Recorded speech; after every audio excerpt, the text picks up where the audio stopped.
Well, I'm Native American. I am Haudenosaunee from the Mohawk Nation. I'm Snipe Clan.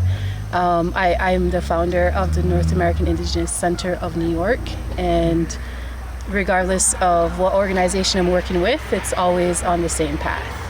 So. How did you get involved in this process with Mexico Tejiendo Luchas? Well, I began working with Marco Castillo with La Red de Pueblo Transnacional in New York City maybe in 2016. And we started developing a relationship from there. We were doing a series of educational social justice programming and an entrepreneurship portion where I was teaching fashion design and entrepreneurial, strategies for them to embark on, for the community to embark on. And there was also a component of food justice that we're alternating bi-weekly or weekly for about maybe 8 months. And so I was able to create a really close relationship with the indigenous community from Mexico in New York City. And from there, we've been just locked arms and side by side, just continuing to work together. And I've also transitioned out of other organizations to where I am now, but still always committed to working with their community as well. A lot of times people forget that they talk about migrants, Mexican migrants in the United States, and they forget that there's a specific indigenous community there. How did you make that direct contact, and what are some of the activities that have to do with culture and identity that you've been able to bridge? Well, I think within the migrant movement and in the social justice area, the indigenous were the most marginalized and separated by language, and really, having the hardest time, especially throughout COVID-19 and the pandemic, getting what they need, getting the basic necessities, or even understanding what's available to them. And so during that time, I also worked with Marco and the community in providing everything from air conditioning while everybody was isolated in their homes and could not leave. We were mandated to be inside, and to warm clothing for winter, and to food distribution once or twice a month. For about a good year and a half, we were doing this work together. Yeah, that was so important. So many people got just trapped inside, and they went from being invisible to being isolated as well. Very dangerous situation. How do you hope that this process, this binational process, will strengthen your work in your community?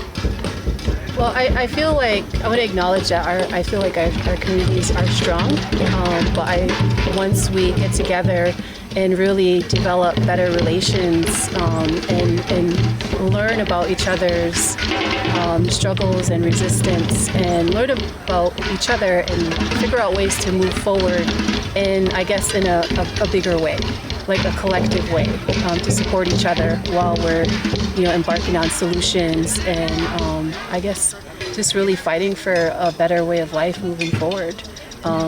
It's always better as a group, right? There's more power in that.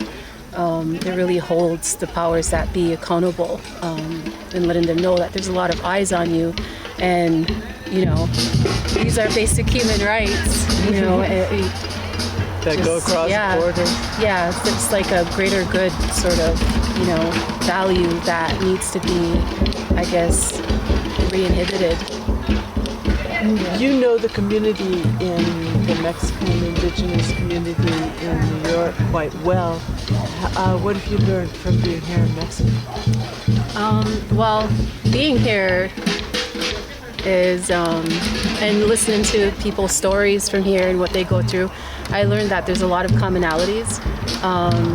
We go through similar things in dealing with colonization, and just fighting to protect our land and our environment and our natural resources, dealing with capitalism, and colony is something that there's no difference for both of us, for natives in the US and Canada, and for the natives or the indigenous here.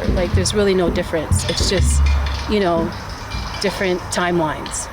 Same thing, different timelines, because we're all always dealing with missing and murdered women, children, the loss of language, the loss of culture, and dealing with a lot of violent injustices on our bodies that, that we're still surviving. And I guess just trying to, at a point where we're trying to get the greater society to acknowledge that these things happened.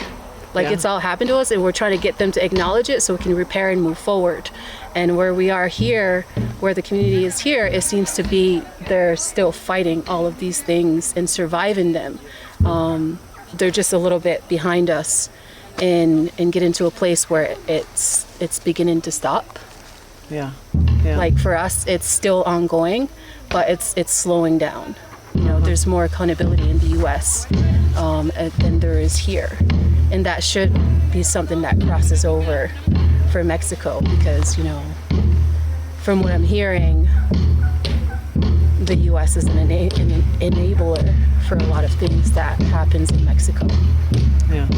Even though it's slowing down there. So it's good we lock arms with them from the north, and hopefully that creates a little bit more accountability. Yeah.